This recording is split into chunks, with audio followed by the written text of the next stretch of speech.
there's something in the water back home that when we're pushed out, most of us, again, I say most of us because I know a few who are slackers, but most of us tend to excel. Because we don't want our enemies to succeed.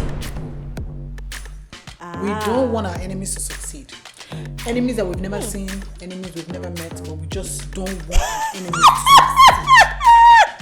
So I said it's a trauma response. Because, Welcome to another episode of the Two Naija Girls Podcast. I am one Naija girl, Cynthia, and we have our other Naija girl, Jubilee. Money, yo, hello. Hola. Keeping it international. But anyways, keeping it international. Today we want to talk about grind culture, right? And grind culture, I think, goes across different spheres, different areas. You could talk about grind culture in academia. You could talk about grind culture at the workplace, right? Yeah. They're all sort of interconnected. But I wanted to discuss the nuances in grind culture between, immigrants, first generation immigrants like Jubilee and myself, and, the way that we see or view grind culture back home. Because to an extent, like I said before we turned on the cameras, Nigerians are very hardworking people. That's something that I will never mince words about saying in any space that I enter. Mm-hmm. But there are some nuances in the way that they approach hard work that doesn't always translate internationally. Now, that said, though, one thing I do know is that because I know a few ones who don't have that mentality, or most first generation people, there's a reason why when we're taken out of that Nigerian environment, which sometimes is too small for our ambitions. Because I tell people all the time that, you know the misconceptions about people who move abroad, right? I've had people think for some reason that I moved abroad because there was war back home. and I'm like, no. I'm like, my parents, like, I actually, right. I'm like, no, I was like, I actually live a really good life back home, mind you. Yes. Like, really, like, very comfortable life back home. Like, my parents are doing well. They live in a mansion. Yes. Like, we're doing good back home. But one thing that I know drives that desire to move so far away from home and family is ambition, right? And sometimes that Nigerian context is too small. Mm-hmm. Independence and ambition. And sometimes that Nigerian context is just too small for our dreams. And so we have to expand. We have to spread out, right? And I know that most people who do that come here with a certain mindset. And that is why most people tend to excel. So we talked about how, we said it in the last episode, right? You talked about how you can't tell me you haven't heard of a Nigerian excelling in some space or the other. Oh, absolutely. Right? Absolutely. Like I was literally just watching your favorite show. You know your favorite show has gotten an upgrade now. Yes, so I saw that. Netflix. I haven't watched it yet, so don't say anything. I haven't watched it. The Netflix. No, I'm not going to say it. Oh, but you know the host? Yes, I do. Okay, so you know the host. Right? Okay, so I can say that, yes. Yeah. But that's one example of a Nigerian first gen, excelling. So what has been your experience or your perception on grind culture, both back home, the mindset we have back home versus, moving out here and all that good stuff? So here's one thing I can tell you for sure. That, like, the first thing that I was like, we chilling out here. Because so when I first moved here, I moved here for my master's program. My master's program was for 2 years, and I was like, but I came with like that Nigerian university mentality of like, I need to like really study, because if my parents are paying all this tuition for me to be here, I need to excel at what it is that I'm doing, right? And so I'll never forget, first semester, I'm like grinding, I'm like reading. You need to see me. I didn't miss no class. I was like, I was that student. I didn't want to miss nothing. They said there's a little, I'm there, like a crazy person. And then, I've always been that way, but then it was like extra because I'm here now. It was extra, yeah. Because I'm here now. And not just that, because like my parents were paying my tuition and I knew how much they were paying. And in my mind, I was like, if they're putting all this money, I better be really good at what it is that I'm here for. And then obviously people had doubted me also. So I needed to prove to them that they ain't shit. So, so yes, because so many people thought in their mind I was going to turn into a prostitute. Legit had conversations with my mom. And my dad telling them that I'm going to turn into a prostitute. Why? I'm going to be a Where drug. did that kind of talk come from? Why? Because I wanted to study. No, because I wanted to study film, and it's a desire that I always had since I was a little girl. And you have to know that at the time when I wanted to study film or do anything, that was a time in Nigeria where most Nigerian parents do not see that as a career. Why are you saying at the time as if you're old?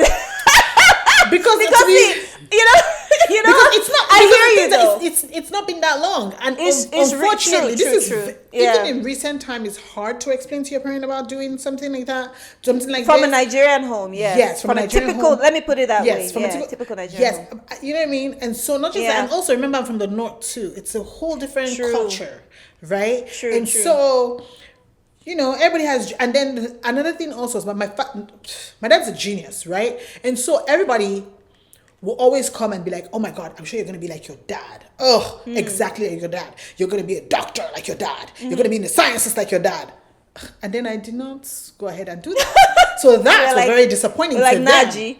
Yeah. Which is funnier because my dad himself looked me dead in the eye and said, if you don't do anything in film or acting, he's like, I feel like you're just going to not be fulfilled.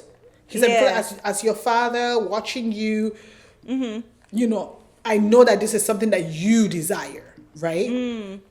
And so I'm like, anyways, point is, I moved here, right? And I'm like, I need to prove everybody wrong, you know? But tell me why. The first semester, where I'm in class, we're chilling, and then the lecturer, he walks in and he's like, okay, you guys are ready for the exams, blah, blah, like whatever calendar was out.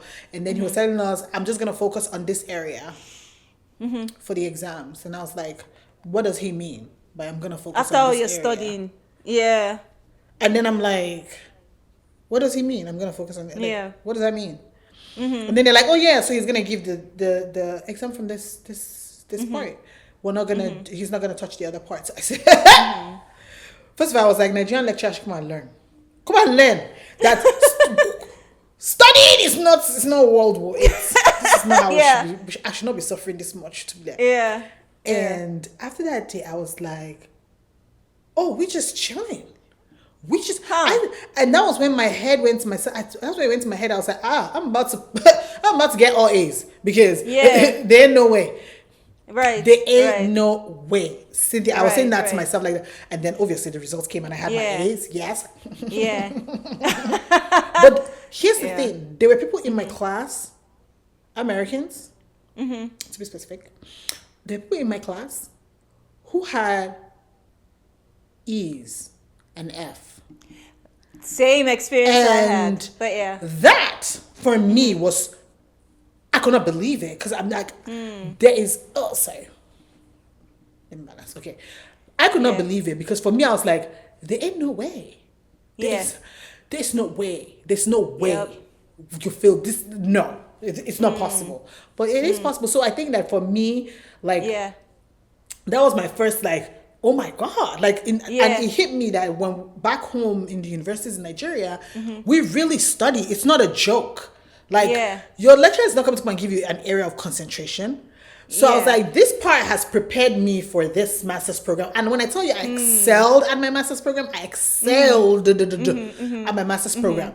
Because, I mean, I didn't lose the mindset. Don't get me wrong. Because that's another thing also. Because you easily lose the mindset, right? I didn't lose the mindset. But I was still like, damn, we really grind in Nigeria. Like, we don't play games. Like, we really, like, really. Especially where it comes to academia. There's this mentality I think we have just growing up, remember that, the whole joke, if you get second in class, they're like, does the person who got first have 10 heads? Your parents will ask you, do they have 10 heads? Like, why didn't you get first? Why did you get second? Well, in the same class with them. Positions thing. Yeah, we went in the same class with them. And I don't even know if they do that positions thing. So for people who don't understand the context, so when you're in school, like, we don't call it high school. We call it like, just primary school. Primary school. Back home in Nigeria, depending on your final grades, you get a position in class. So it's either first, second, third, all the way down to last. So I don't know if there's something about that. And they make it so clear too. Right. So now that I'm thinking about it, I don't know if there's something about that setting that creates this sense of competitiveness where it comes to the way we approach education. Because now I'm just thinking about it for the first time as you say that. But that said, I had a totally different experience in the sense that my parents were different. So my mom was that person who wanted to be in film, wanted to do music, all that stuff. And her dad said, no freaking way. No daughter of mine will be on TV, blah, blah, blah, blah. Again, because of all the perceptions of you're a prostitute, you're this, you're that, when you're on TV, which is, again, very archaic perception. But again, we're talking about my mom's generation. And then I think my mom made a decision that she's not going to pass. My mom made, for those who are wondering, I'm struggling with my headphones because of my head tie. So I'm struggling with my headphones. It's like... if you be see me fidgeting, I'm struggling with my headphones because my head tie is not allowing it to sit on my head. But anyways, so my mom was like, and again, like we talked in a couple of episodes where we talked about trauma and how, like, there are some traumas we just make a decision not to pass on to the next generation. That was the one my mom decided not to pass on to the next generation, that she would let her kids do whatever they wanted to do. And so I grew up in a very supportive environment, right? So I remember even my older brother, when he struggled a lot academically. It wasn't his strong suit. And I remember my dad, and then he was like, oh, I want to do music. And frankly, to be honest, like, did he have the talents to do music? Questionable. But my parents supported him. They supported him financially, helped him shoot music videos. One of the veteran music video producers in Nigeria is this guy called Clarence Peters. My brother shot 2 music videos with Clarence Peters. That's how serious that thing was. Did an album launch, everything. And that's just an example to show how supportive my parents were. So my parents didn't have an issue with me studying what I studied, which is communications and multimedia and all that stuff. Now, the other area where my experience was a little different too is that I went to an American university in Nigeria, which is a sister school to the American University in Washington. So the academic curriculum was sort of similar, right? Now, when I was in secondary school, I told you a couple of episodes ago, I was a quiet rebel, right? So there's some people who rebel outwardly. I was a quiet rebel. So the way that I used to rebel was in secondary school, I didn't have any notes. I didn't used to take notes. I would spend all my time on the basketball court, playing basketball under the hot Nigeria sun. Yeah. But what happened was, at the end, doing exams, then I would put all my energy into my exams, study really hard, and I would do well in my exams, and I'll get promoted, and I'll pass and everything. In fact, there were people who used to spend time with me on the basketball court who repeated classes. Oh, Jesus. I think that was the most painful part. Repeating a class? Repeating class. So there are people who used to spend time with me on the basketball court who ended up having to repeat classes. But I moved forward, right? Because I would, again, during exams, I would study really hard and proceed to the next grade. And so in secondary school, I got by. But what I noticed about my experience in secondary school, there was something people were seeing in me that I wasn't seeing in myself. Because they were always calling me to leadership positions. So, again, another thing that's popular in the Nigerian school setting is this people called prefects, right? So prefects are like student leaders, right? I remember one of our teachers just literally just handpicking me and making me the prefect of one of our classes, and then the prefect of one of our houses and stuff like that. So all that's to say that secondary, my undergrad degree is where I really started to apply myself academically for similar reasons. Because again, I went to an American university in Nigeria, which means we were paying American money for fees, right, in that university. And I remember my first semester there, again, I still went in with my bad girl attitude, right, not taking notes, all that stuff. And I think I got a D in calculus. Woo! And I made that decision, just calculus though. Everything else I got an A minus. I think I got 2 A's, I think I was taking 4 courses or whatever. That was the only D that I got. And I made that decision that you made. I was like, my parents are investing so much to give me a good education. I can't continue to slack off. That was the last D I ever got in my life. Yes, because that D won't shake you. That was the last. Even if you got all A's and just that one D. Just that one D. And guess what? I retook that class and turned that D into an A minus. There you go. That's the spirit. Right?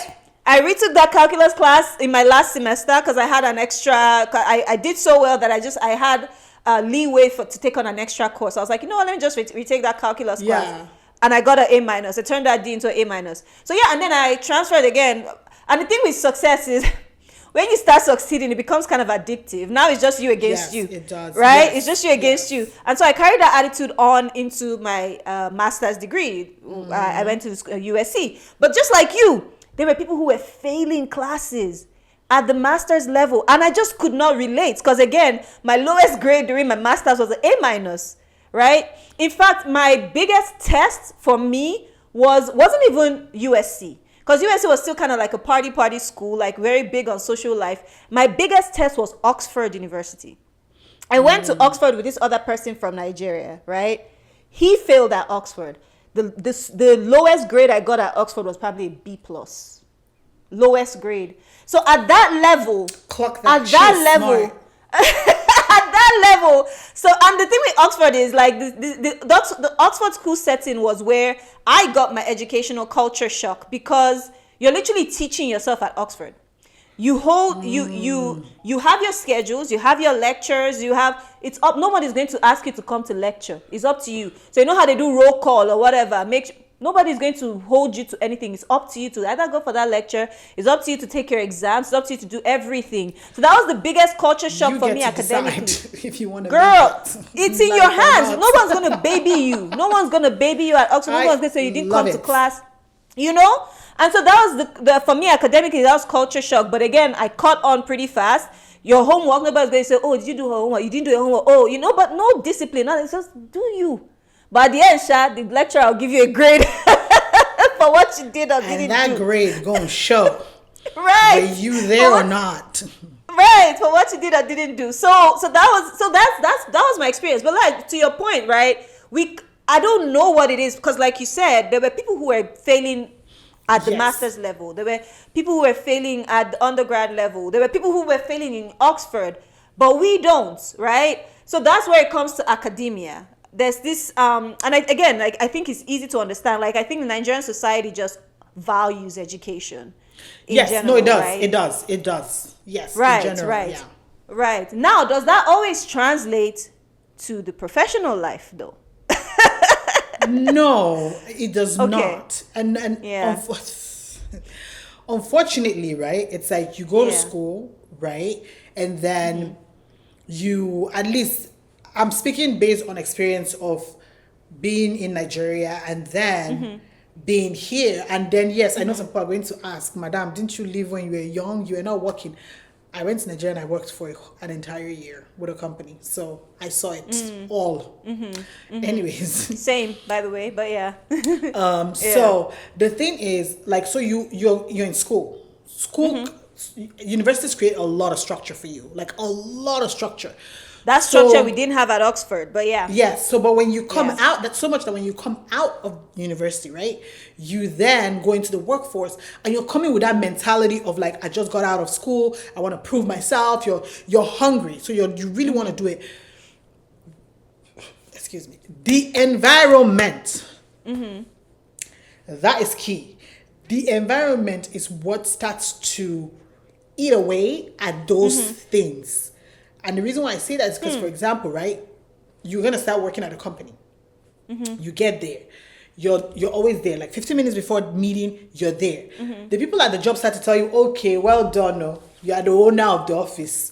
You want to make everybody look bad. You want to get along with your co-workers. So you start to slack off too. So now you start to slack off. You know what I mean? The little things, it's little jabs here and there. Like, oh, so now you want to show, so you want to, and you know, in Nigeria, it's so like, if everybody does not like you, you might not be there for very long. Do you know what I mean? I mean, even here too, like when you don't have like very good social like rapport, people want to get rid of you. And sometimes the reason why they want to get rid of you, it does not have anything to do your work. Yep. And then, so it's like, so you're there now, and so before you know it, you're coming late too. You know what I mean? Because all of you are coming late. And so before you know, you've taken on all of these you're beginning to pick up all of these bad habits, right? And then now you've entered into the idea of, I'm not going to do too much, I beg. I'm not going to give you my life.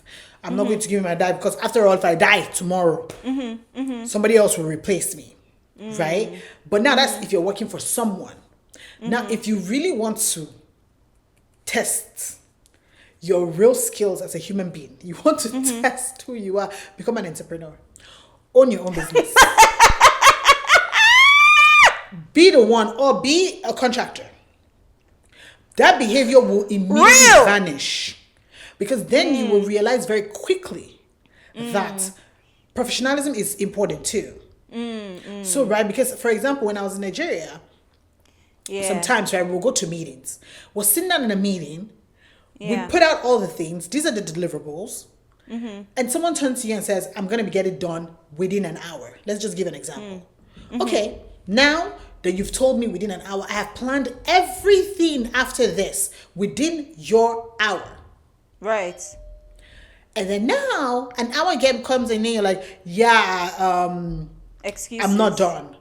And then instead of you just say, oh, you know what, I'm not done. Can I get 15 minutes. More? Can I get more time? No, they're not telling you, well, you should have known a normal human being cannot do that. It's like, bro, you told me. I don't care what a normal human being can do. I don't care what a superstar, an alien, I don't care. Right. You gave me your word that in an hour this was going to be ready. If you knew you could not do it within an hour, why didn't you just say in that meeting, this cannot be done in an hour? Right. What are you talking about? And then they'll start to argue with you and then get upset that you're bothering them. Yeah. And forcing them to do something that they say they cannot do. Right. I'm no.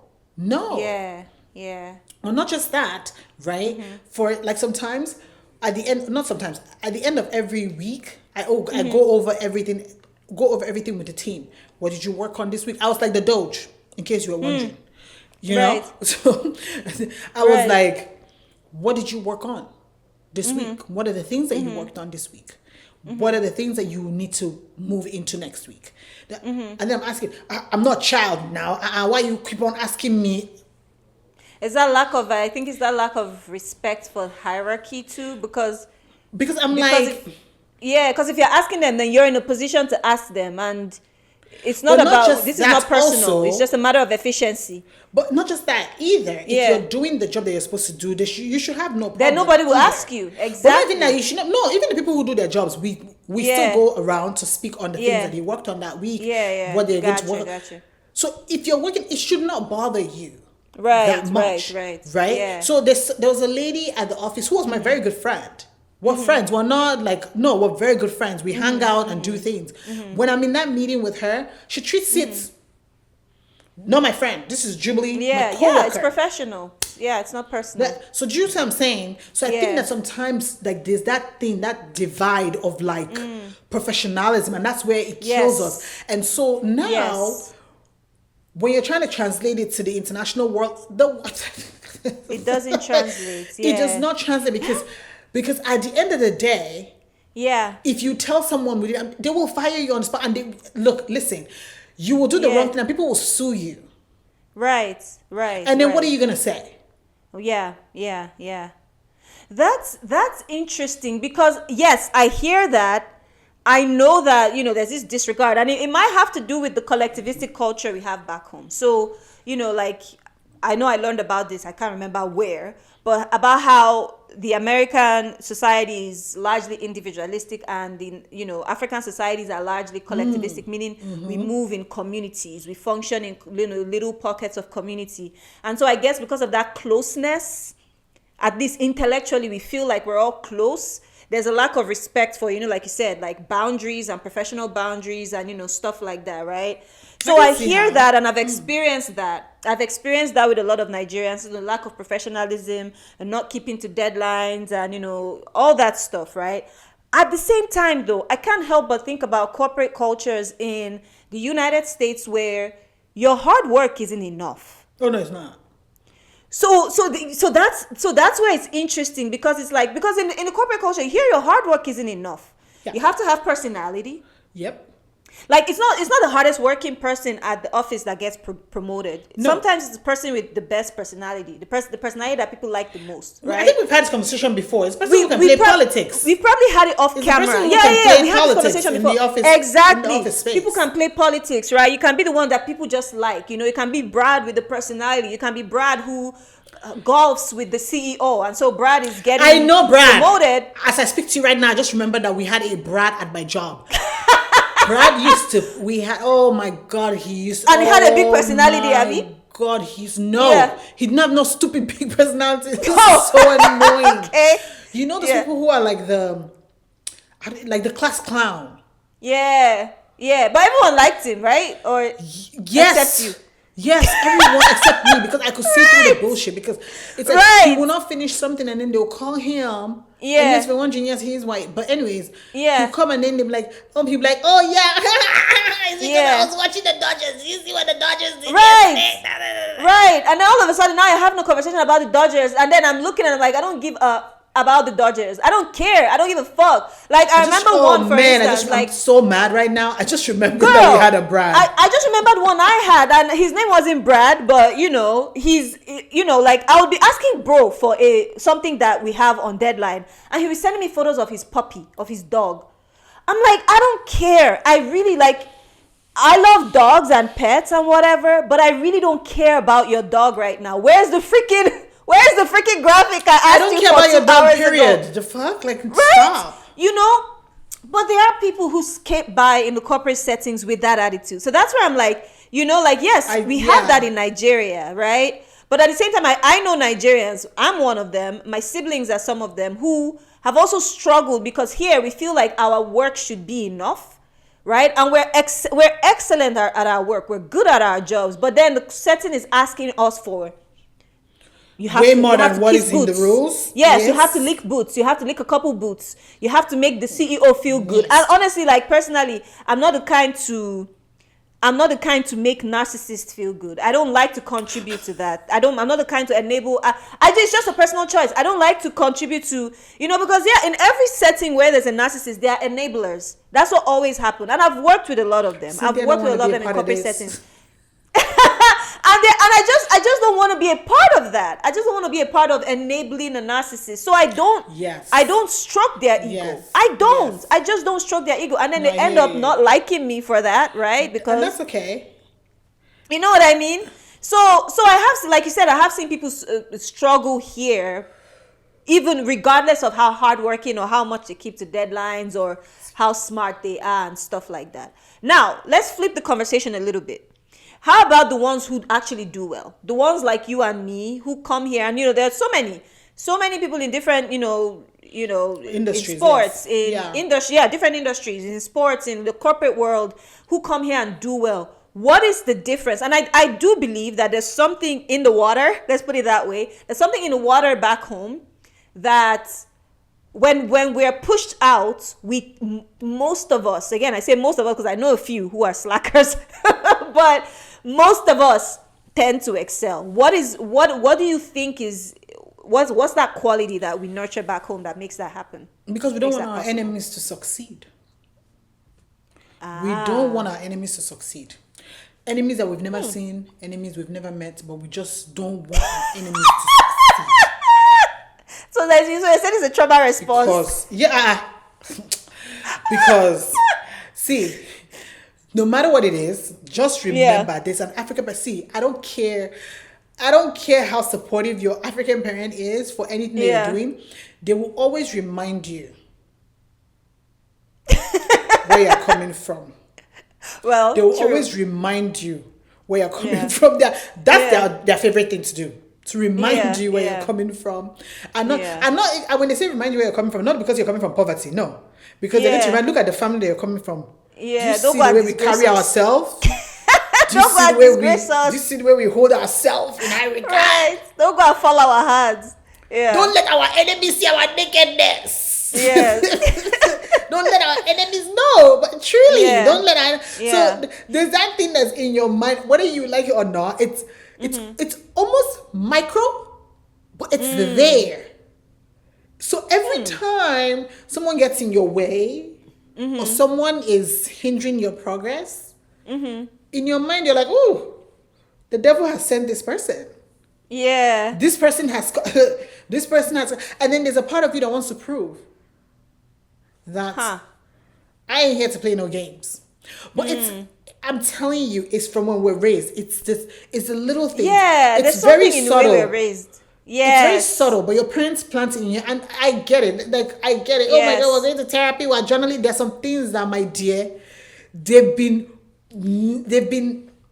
sewn into almost like the fabric of your being. You can do therapy, whatever, but it's a little subtle noise. It's just right there. And every time you feel like I'm gonna fail, you think of that guy in your class who took first and he didn't have two heads. You know, it's just those little things. That's real. But you don't think about it like that. It feels like, oh, I just love to really, really excel. But no. Yeah. The seed was planted a long time ago. A long time ago. Because your parents keep on telling you, don't do that. Don't do that. Don't do that. Don't put yourself to shame. And then they'll remind you, look at your family. Look at the way we are. I know my mom always said, remember the daughter of who you are. And she's not again, like you said. But it stays there. But it stays remember there. The daughter of who you are. It stays. And so when as much as we say trauma response, that is some kind of trauma response, which is not, I don't think it's a trauma response, but it's a response to watch me. Yeah, some sort of that video that says watch me cook. Some sort of thing behind it. Yeah. Watch me. You know what I mean? And so it's and then Nigerians are born and they're just bred with pride. Nigerians walk with very prideful people. Yes, very prideful people. I say this to people. I say, see, let me tell you one thing about Nigerians, right? Say anything about Nigerians. The country is falling apart. The leaders are embezzling money. Yep, but real. Nigerians will defend that country until they die. Yeah. I'm like yeah. But don't enter into an argument with, because the peacock feathers. Yeah. True. It will yep. True. If you and you're one of those Nigerians. I am. I really am. I'll never lie. I am. You better not enter into an argument with Jubilee, really especially not about the topic of Nigeria. No, really. When it comes to the topic of Nigeria, please don't. Please do not. Right. Insult yourself. Don't insult me. Right.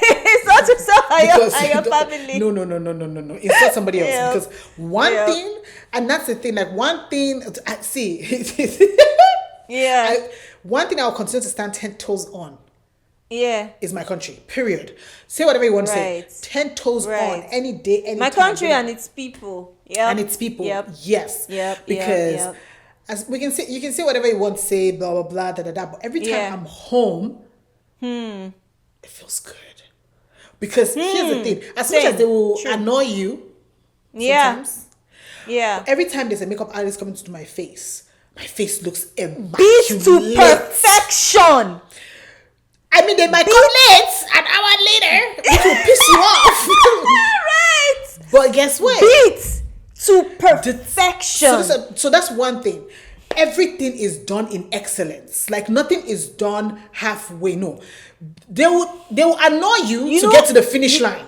But when you get to the finish line, you be like, God, if this person did not have talent, you said to yourself. You know one of the most beautiful qualities of Nigerians, in my opinion, we know how to do a lot with a little. I don't know what it is. Like, we were just talking about it before we turned on the cameras. Nigeria has some of the best, like, argue again, like Jubilee said, argue with yourselves. Yes. The best creatives in the world, period. Absolutely. And I've lived in at least 4 continents, so I'm in a very good, and I've lived and I've functioned in the creative industries in all the continents. I've lived in Asia, Europe, Africa, and now the United States, North America. Best creatives in the world. I don't know what it is, but again, like it's obvious when you think about things like our music. Like think about, when people talk about anything. Honestly, pick anything. Pick anything. Music, fashion. Anything. The amount of fashion designers that you guys will probably never even hear of, But again, like you said, they may return your clothes late. Then they tell you they'll have your clothes ready in 2 weeks, but it'll be ready in a month. But when they give you the clothes, though, you know, but when as they a give true you Nigerian, you must remember not to give them the dates, the real dates. As a true Nigerian, because also, yes, you know what I mean? So that they don't, these are cultural nuances that you must. Yes. So they don't take if your date is on the 16th, you must tell them your date's on the 1st.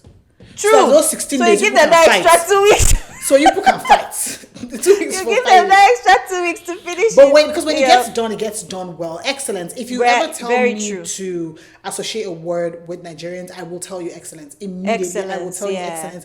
We carry our country, we carry our culture, we carry our people with pride. It doesn't matter. I say to people, if you see somebody arguing with a Nigerian, take sides. Do whatever you want to do. You understand?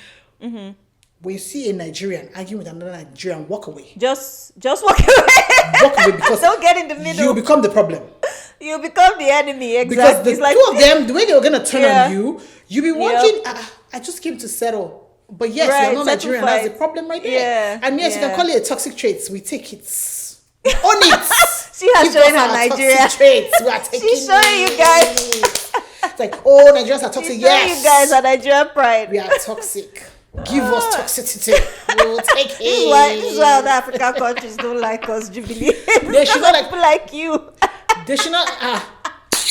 See, let me tell you something. We will I'm pitching Jubilee so she can show more of her Nigerian. We'll function without you, please. Excuse me. We'll function without you. Give us the whole continent. We'll function without you. So I think suffice it to say, you've said it all. I think it's that quality of excellence that it doesn't matter where we go. Like, honestly, like there's some spaces, but I've almost been nearly. Okay, I'll give you an example. My first job out of my master's, I got promoted twice in 6 months. Twice in 6 months. I got promoted. I first started the job as an executive assistant. Clock that. Got promoted to production coordinator. Production coordinator in 2 months. Less than 3 months after, I got promoted to supervising producer. So I was like third in command. There's a quality. There's that quality of excellence. The partnership I'm working now, like names in high places. I'm not going to name names, but names in high places, right? And I'm like literally second in command of that operation right now, like literally in a matter of 6 months, So there's that quality of excellence. And for me, I think, again, this is a totally personal thing. My word is my bond. As it should be, but it's not. It's weird that it's not. Yeah. You know what I mean? Like I've seen it in so many situations where people just say stuff they don't mean. But again, like for me, my word is my bond. Whenever I give my word, I will do what it takes to keep my word, right? So unless it's like a matter of life and death, and then I'll explain to you why it was a matter of life and death that I don't keep my word. And I think, there's value in that. There's value in that. But to your point about, pride and all that stuff, I know there are some situations that I probably could have tarried a little longer and benefited in the long run, honestly, like financially benefited and whatever. But again, I'm a Nigerian pride. I'm just like, screw you, I'm out. Also, like, even if you, because there's something bigger waiting somewhere else. I'm sorry. Right. But I'll also not let you walk over me. I agree. Because there's so much anybody should take. Like, there's a level of humility, right? Okay. Yeah. I'll be humble. But also, at this point, let's not turn me into a carpet. A doormat. Right. And that's what always happens. Doormats even small self. The carpet, they will roll, walk, all of them. Walk all over. All directions. No. Walk all over. Right. And I think, like for me, that's the one area, like you said, again, that remember the daughter of who you are. That remember who you are talk that we're given from when we're small. It stretches across everything that we do. It does. So again, if I'm in a situation where my talents are not being appreciated, I remember the daughter of who I am. I hold my head high and I walk away from that situation. So it applies. It applies in every. Yes. It really applies in everything we do. So what are some things that in the spirit of finding balance, I guess, in the spirit of finding balance, I guess, today you're fighting with your electronics, but go ahead. I'm fighting with I don't know what's going on. They're just revolting today. Headphone, microphone, everything is revolting. But in the spirit of finding balance, because sometimes I feel like, yes, we have that ambition, we have that, culture of that spirit of excellence, and all that stuff. And I want to say this gently, or I could even ask it as a question. Are there some situations where that may not always serve us, though? In your experience, have there been any situation where those qualities may not always serve you? And when I say serve you, like mentally, because sometimes, again, because we're prideful people, things tend to take a bigger mental toll than they should sometimes, right? So I can, again, because I just like to self-reflect. So I look back at some situations in the past that I've been through, either in the corporate world or whatever, and I just ask myself, like, is there a way I could have handled that better, right? But again, that Naija pride came in, my head became hot, and I was like, screw you, I'm out. So is there, in the spirit of finding balance, are there like some situations where they may not, and this is where you can give me all your therapy talk, right? Because that's where therapy comes in, right? Is there a way we can find balance to the point where some of the, I think, the drive, the ambitious drive, and that, all that doesn't take so much of a mental toll on us as it usually, I guess, might? So here's my biggest one thing I've never truly, and I think we've had this conversation before. One thing I've never struggled with in the workspace is like feeling prideful. Remember I've told you this. Like me, okay, I'll just be like, okay, that's what we're gonna do. That's what we're gonna do. You ain't gonna tell me twice. You mean chill? Chilling is what we're gonna do. Because in my head also, I'm thinking to myself, you're gonna find out. Since you don't want to hear me, you will find out. Yeah. One time my boss argued with me for like an hour. Argued with me. I said, okay. So I left it. I told him, you're gonna get sued. Within a week he got sued. I didn't say within a week he got sued. Yeah. And then he called me to his office and I was like, what'd you say? Because at the end of the day, my thing is never like, no. If I need to walk away, I'll walk away. But if I don't need to walk away, it's okay. I'll go. But one thing I know for sure is that you're going to learn. Yeah. And then I wait for your learning to happen. So you see, my own is that when I walk away, I almost bleep you out of my consciousness. No, I get what you mean. Yes. You know what I mean? Because you're like, you're out. I just, so and I've seen, it's funny you say that. The last situation I walked away from, the entire reason why I walked away from that situation was, without giving too much detail, again, because I want to protect people's information, we had gotten connected with a billionaire, and the CEO, the head of that operation, who was, the main person I reported to, had gotten into a partnership with a billionaire, and they had offered, there were all these things going on, but it got to her head that she was in partnership with a billionaire. And she felt like, for some reason, because she's in partnership, she's one step removed from a billionaire, the rest of us around her should become doormats because we also want to be attached. Yes, now. To the billionaire. You should be doormats. Are you a billionaire? Be Do you understand? And the Nigerian in me was like, I don't give a fuck. You're a billionaire, you don't pay my bills. The Nigerian person in me, and this is the way we think. I'm like, you don't pay my bills. You're not covering my rent. Even if I work for you, technically, I'm giving you a service in exchange for the money you're giving me. So you're not doing me any favors. So I wasn't ready to become anyone's doormat because they were once removed 1 degree away from a billionaire. I didn't give a fuck about. And just all to be that. clear, excuse my French, billionaires are not just walking around giving people free money because you know right. You understand? You understand? They pay you down to the cent. You get. I just wanted to make sure that we all know that part. You get, but right. Let's get that clear. Let's get that clear. But yeah, so we all worked with the billionaire in a certain capacity. There was a time where she even implied that the rest of us didn't know how to talk to billionaires, and so she wouldn't invite us into meetings with him. Clutching my pearls. This happened for real. This happened for real. And so she wouldn't even invite us into meetings with him because she was nervous that we didn't know how to be with him. We didn't know how to talk with him. But anyways, we did a couple of projects together, worked on a few things together, put a couple of events together. Again, I'm just like summarizing so I don't expose anyone's identity. Did a couple of things. At the end of the day, like I said, I walked away, right? Now, one of the projects we had worked with them on, like it was a huge project, they had a website, all that stuff. I was, to your point about things falling apart after a while, I was checking online for the purpose of my portfolio. I was just checking online to see if that website was still on so I could show it to someone else as something I had worked on. And the website has been offline for months now. So my guess is that operation fell apart. And I don't think it fell, it probably got ugly, because if it didn't get ugly, the website will at least still be there. So the website is not online anymore. I checked the social media channels. They haven't posted anything in months. So to your point, like, yes, when I leave any situation, and I'm not just saying this because I'm a prideful Nigerian person, I will be missed.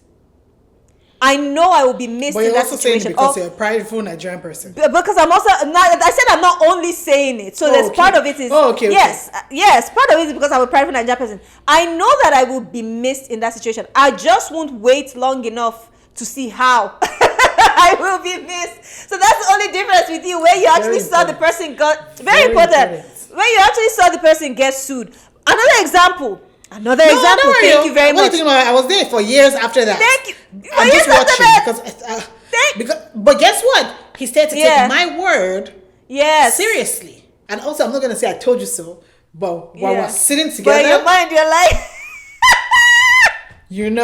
That's hilarious. You know that I told you so. Right. You know that I told you. Because we're minding Yep. It's okay. Yeah. Because the things also like this industry is so male dominated that it's gonna be so hard for you, like especially in film, it's gonna be so hard for you to not be surrounded by men constantly in the workplace and in the workspace, right? So it's just like every day you're going to have to say your piece. Yep. And let the dominoes. And let it go. Let the dominoes fall where they may. Yep. You're going to see for yourself. So that's why I don't even bother. Because the thing that, unfortunately, some men, I did not say all men, some men, it's like you will argue.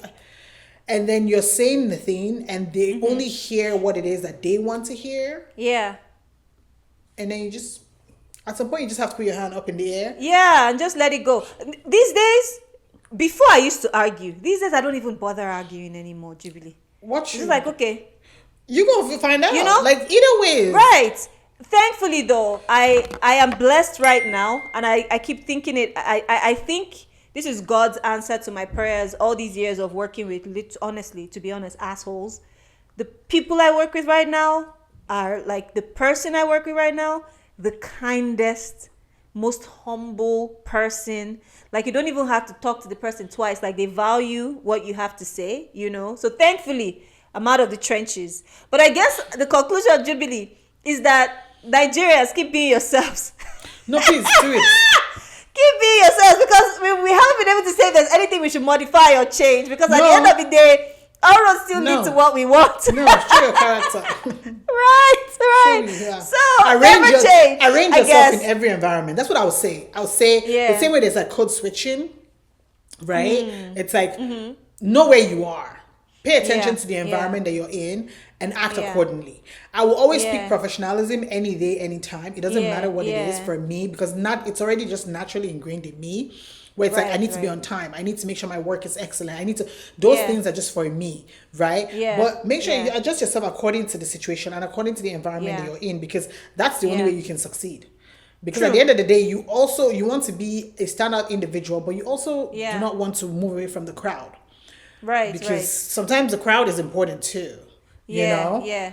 Not all the time, but sometimes you need to be a part of the community. Sometimes. And I think my parting words would be, let your word be your bond. That's one thing that irks me. Because when people tell me something I believe them because you told me. You didn't have to tell me. I didn't hold a gun to your head for you to Absolutely. say, to make the promise you made. So if you make that promise, keep it. No one is holding a gun to your head, right? I feel like that would take a lot of people, not just Nigerians, a lot of people very far in life. Let your word, when it comes to, especially when it comes to your personal life, of course, let your word be your bond too, but especially when it comes to your workplace, if you say something, if someone gives you, this is one thing I want you to work on, and you tell them it's going to be ready in 1 day, 2 days, 1 week, whatever, let that 1 day, 2 days, 1 week be the 1 day, naturally 2 days, that's what it should be. Just do whatever it takes. Like, I have had sleepless nights. There's this example I keep bringing. When I first moved to Atlanta, my first major contract, I created 120 course videos in 2 months. We're talking from production to hiring the talent, to production to hiring the talent. And then, mind you, when the talent came, within the first 2 days of them reading, because they had to read on teleprompters and stuff, I realized a lot of them weren't able to read on teleprompters, which was a skill I didn't even know people had to have. But I learned quickly. And then I took over as the talent because I was better at reading on the teleprompter. And then so all that, production, and then editing those 120 videos in 2 months. Why did I do it? I promised them it would be ready in 2 months. It almost killed me. My skin was dry. I wasn't sleeping. My emotions were dysregulated. But I gave my word and I made it happen. And after that, then I could sleep.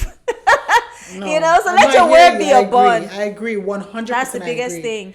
Yes. I agree with so, you on that. Yeah, that's it. Anything else you want to add? No, please. God damn. Toxic. I'm just kidding. But be toxic. A little toxicity. Sometimes there's a little kumbaya, my lord. Yeah. Kumbaya. Yeah. Too much kumbaya. To make it. Yes, give the world a little balance. To give it a little bit of genesis. How will they know you're here if you don't shake the table? If you don't shake things up a little bit, It's been real. This has been real. Y'all let us know what your experiences have been. Yes. If you're Nigeria who's now living in the United States, worked in corporate, let us know what your experience have been with grind culture. If you're someone who has met a Nigerian, who has met an hopefully excellent Nigerian, tell us what your experience has been with that person living in the comments. Clock it. Right, clock it. This has been another fun episode of the Two Naija Girls Podcast. I'm one Naija girl, Cynthia, and we have our other Naija girl, Jubilee. We'll see you on the next episode. See ya. Bye. Bye.